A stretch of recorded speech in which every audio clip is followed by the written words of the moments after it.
眉咩叫靚啊？眉要眉毛幼貼住個眉骨去生。咁黃日華條眉係咪比較幼貼曬眉骨去生，同埋比較長添啊？咁苗僑偉個眉又係咯喎。咁最唔靚咧，反為係呢個係竟然係啊！梁朝偉個眉唔靚噶嘛嗱，我哋睇大相你容易睇啲啦，成個眉比較粗同埋唔係好順噶嘛。咁咧，湯鎮業同埋劉德華個眉咧就啱啱中挺嘅啫，所以最靚就黃日華同埋呢個苗僑偉個眉喎。即係咪代表佢哋感情會好啲？冇錯，佢哋朋友感情、兄弟感情都係特別好，同埋特別多容易朋友緣嘅。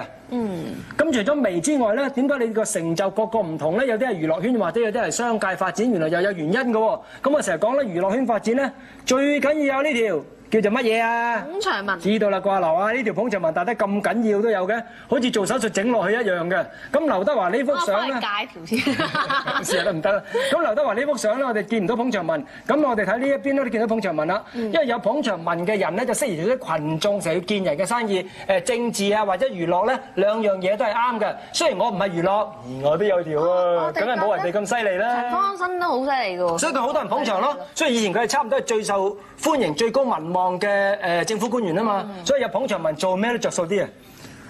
咁其他咧有個突出之處咧，原來我哋個個個鼻咧都比較靚嘅。咁原來鼻嚟講就講中年啊嘛，中年係幾時啊？40至50，佢哋好似都到啦嗬。咁啊，劉德華個中年就好靚啦，40至50鼻運好靚啦。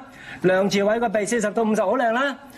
黃日華個鼻咧就略順少少啦，因為稍為尖削少少，鼻梁冇咁圓，鼻頭尖少少，再弱少少。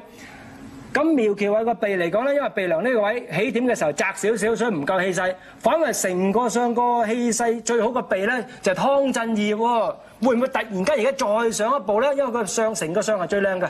哦，即係到而家可能係湯鎮業爆出嚟喎。冇錯冇錯，可能突然間呢幾年咧收復失地啊！因為佢個相嚟講，我哋講過啦嘛，又係傳統我哋比較怪嘅相，就係額粒眉骨突。咁額粒眉骨突記得啦，怪呢次。少年運好，但係30歲嗰陣時就會跌一跌。冇錯，唔係跌一跌，會跌翻落嚟，可能要從頭再起，又唔止跌一跌咁簡單啊！咁原來佢個眉同眼唔靚，落到鼻靚，所以額同埋鼻嘅時候可以再上個高峰啊！咁有冇話苗僑偉咧？之前做生意咪好好嘅。係啊。咁但係阿劉德華做生意又都蝕得都。因為有啲人個相適宜做生意，有啲人個相唔適宜做生意。呢個最簡單嘅。如果個鼻特別係高長直而兩顴配合唔到咧，做生意係差啲嘅。原來鼻咧就叫做自己，兩顴係睇人哋喎。